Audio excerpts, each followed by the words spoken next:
Bonjour et bienvenue sur L7 Finance. Donc moi c'est Lucla et donc sur cette chaîne, comme tu le sais, je te parle argent, business, investissement, finance, épargne, budget, tout ça pour vraiment t'aider à sécuriser et à reprendre tes finances en main. Donc comme tu peux le constater, actuellement ce n'est pas le cadre habituel de la chaîne puisque je suis à Lyon. Et en fait mon voyage à Lyon a été justifié par le fait que je suis actuellement en train d'acheter un bien immobilier à Lyon. Donc je vais t'en parler un petit peu plus tard.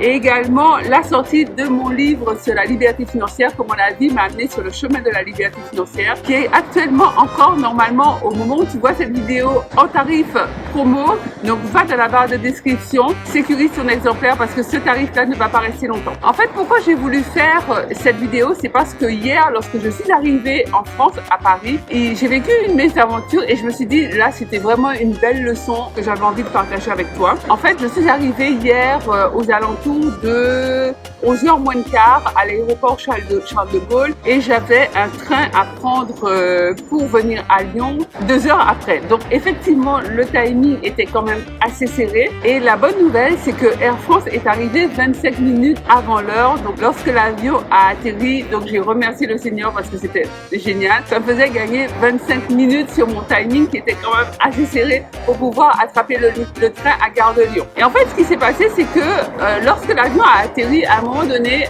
avant d'aller se garer, il est resté un moment scotché sur le tarmac, tout simplement parce que comme il est arrivé en avance, eh bien, il n'y avait pas de quai de débarquement disponible. Donc déjà, je me suis dit, ah mince alors, bon, l'avion arrive en avance et finalement, on perd du temps par rapport au fait que l'aéroport n'avait pas de quai disponible pour pouvoir nous débarquer. Bref, alors, je ne stresse pas trop. Finalement, je débarque. Je suis sortie la deuxième de l'avion. Je me suis dit, je me précipite, je récupère mon bagage, je monte dans un taxi et j'attrape mon TGV pour arriver à Lyon. Ouais, tout ça, c'était dans ma tête. Parce que en réalité, lorsque je suis arrivée pour passer la douane, j'ai vu une queue, mais pas possible. Je me suis dit, je vais jamais m'en sortir. Il y en a pour une heure de queue. Et finalement, je demande à une hôtesse qui était là, où est la file pour les priority, puisque comme ça me permettrait de gagner plus de temps. Et finalement, la queue pour les priority était tout aussi longue que la queue lambda. Bref, alors, je prends quand même mon mal en patience, parce que je suis quelqu'un quand même qui est assez positive et optimiste de nature.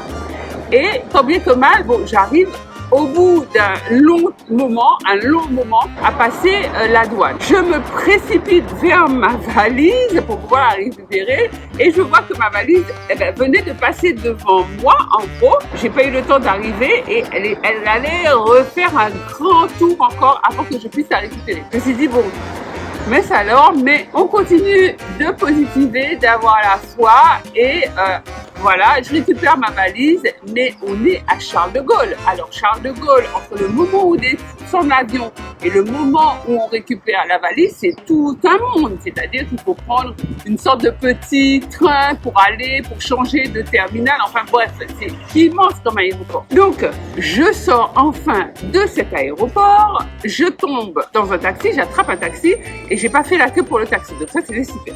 Et finalement, en regardant, je me suis aperçue qu'il me restait à peine une heure pour pouvoir arriver à Gare de Lyon, donc faire Roissy-Paris et attraper mon TGV. Et on sait que généralement, les TGV, l'heure, c'est l'heure, surtout quand ils partent en fait. Bref. Alors, je monte dans le taxi, je demande au chauffeur, donc du coup, dans combien de temps je vais arriver à Paris? Il me dit, Paris, c'est 1 heure, mais au minimum. Je dis, mais, non, c'est pas possible. J'ai juste 1 heure, je peux pas penser qu'il faut 1 heure pour faire Roissy-Paris. Il me dit ici, il faut 1 heure. Et il met son GPS et il me dit 56 minutes. Et je calcule dans ma tête, je me dis mince, ça va être chaud. Ça va être chaud d'avoir ce TGV. Et en fait, il fallait absolument que j'ai ce TGV. Pourquoi? Parce que j'avais un rendez-vous à Lyon à 16h et si j'arrivais pas, le rendez-vous était mort, ça foirait tout simplement parce que aujourd'hui on est férié, demain on est férié et après-demain, comme c'est un vendredi, les gens partent, ils ont fait le pont et ils partent faire autre chose. Donc ça aurait pas été possible de recaser un autre rendez-vous. Donc je suis dans le taxi, moi je suis pas quelqu'un qui stresse normalement, mais là, je t'assure que j'avais chaud et je commence commençais un peu à monter en pression, même si ça se voyait pas. Je parlais un petit peu au chauffeur de taxi, mais bref, j'en menais pas large. Je me suis dit, bon, je suis une femme de prière, je suis une femme de foi, donc j'ai commencé à prier, à dire au Seigneur, mais il faut absolument que j'ai ce TGV, parce que là, le rendez-vous, il est méga important, etc. Et je me suis dit, Nisla, tu connais ces choses.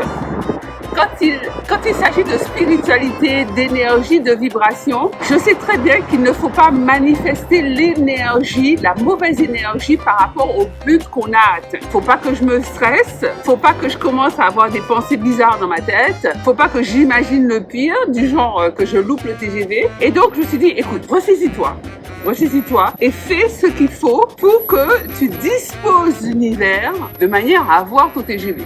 Donc du coup, je me suis dit, le TGV partait, en fait dans ma tête, le TGV quittait Gare de Lyon à 12h56. Mais ça, c'était dans ma tête. Parce que quand j'ai regardé le billet, j'ai vu qu'il quittait la gare à 12h52. Bref, il y avait moins d'une heure. Alors, je me suis dit, le taxi arrive à Gare de Lyon à 12h45. Donc, je dis, OK, la route est fluide, le chauffeur roule à une allure assez soutenue. On arrive, et je commençais à me répéter ces phrases-là, donc des phrases positives dans ma tête. Et pourtant, je t'assure qu'il y avait énormément d'embouteillages. C'est pour ça qu'on mettait une heure, parce qu'il y avait énormément d'embouteillages. Mais je savais que je devais me conditionner et faire comme s'il n'y avait pas d'embouteillage et ne pas stresser par rapport à ces embouteillages que je voyais. Et je continuais tout au long de la route à me répéter ces phrases. Et quand je voyais par exemple une voiture qui essayait de s'infiltrer devant nous, j'étais pas là à me dire « Ah non, mais pourquoi cette voiture vient là? Pourquoi elle veut absolument rentrer là, elle aurait pu rentrer derrière. » Non, je disais « Ok, la voiture a tout à fait le droit de s'insérer dans la file. Le chauffeur peut laisser passer la voiture. » Et j'essayais d'avoir ce genre de raisonnement, ce genre de pensée par rapport au fait qu'il fallait que je reste absolument positive si je voulais atteindre mon but. En fait, je suis arrivée à Gare de Lyon à 12h42. 12h42. Et le chauffeur me dit non, mais je vais vous rapprocher encore plus. Donc, comme les chauffeurs ont des badges et tout ça pour arriver en haut de la gare, enfin en haut de l'entrée de la gare. Donc, finalement, quand il m'a déposé, il était 12h43 exactement. Cette histoire-là, c'est une leçon et je vais t'expliquer pourquoi je t'en parle. Donc, j'ai payé le chauffeur rapidement. J'ai même pas vraiment attendu la monnaie. J'ai dit de garder. Je suis descendue, récupérer mes valises et pouvoir me précipiter. Et en fait, comme c'est une gare qui est également très grande, le temps que j'arrive au quai, j'avais 3 minutes devant moi pour prendre le train. Et donc, la dame me dit, passez vite scannez vite votre billet parce que le train va pas tarder à partir. Vous êtes en voiture 3, allez. Et j'ai filé et je suis rentrée dans le train. Et je me suis installée dans le train. Il a démarré carrément tout de suite, en fait, une fois que j'étais installée. Bref, c'est une histoire de fou. Et je vais t'expliquer un petit peu pourquoi je fais l'analogie par rapport aux finances. C'est parce que, en fait, les finances, et puis autre chose d'ailleurs, lorsque tu as un but à atteindre, sache que si ton but est grand, si tu as un objectif élevé, si tu as une aspiration extraordinaire qui te tient à cœur, mon ami, ça ne sera pas facile. Ça viendra te challenger. Et en fait, ce que j'ai compris dans cette histoire, c'est que le stress, c'est une bonne chose. Ouais, tu m'as bien entendu.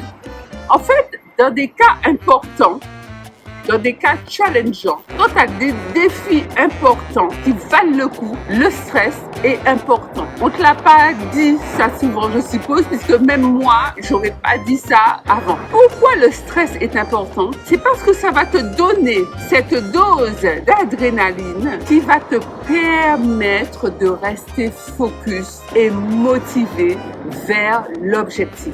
Le truc, et là où le stress a tendance à faire défaut et à embrouiller les gens et à tout détruire sur son passage, c'est parce que les gens transforment le stress dans une énergie négative. En fait, le stress, si tu fais bien attention, si tu as bien écouté l'histoire que je viens de te raconter, le stress ne doit pas te départir de ton attitude positive, de tes pensées positives. Et là, le stress te booste et permet que tu atteignes ton objectif tout simplement parce que tu n'es pas défocalisé en fait. Et c'est ça la grande leçon de cette aventure. Et effectivement, j'étais stressée parce qu'à peu près 5 minutes après que le train soit parti de la gare, je me suis mise à tousser, mais une queue de toux sortie de nulle part, incroyable, qui a duré 20 minutes. Donc je pense que le stress, je me suis bien pris au niveau de la gorge. Mais le principal, c'est que tout s'est bien passé. J'ai pu honorer le rendez-vous pour pouvoir visiter le bien que je suis actuellement en train d'acheter. J'ai récupéré tous les exemplaires du livre « Comment la vie m'a amené sur le chemin de la liberté financière » parce que toutes les personnes qui le passent en précommande vont recevoir avant le lancement officiel du livre. Et donc, c'est une belle leçon que j'ai eue hier lorsque je me précipitais pour pouvoir avoir mon TGV à temps. Donc voilà mon ami, dis-moi ce que tu penses de cette leçon de vie. Est-ce que tu penses que tu peux l'adapter à toi, pour tes finances, pour ta vie d'une manière générale? J'attends dans les commentaires, pense à liker cette vidéo, à la partager massivement tout autour de toi. Abonne-toi mon ami si ce n'est déjà fait.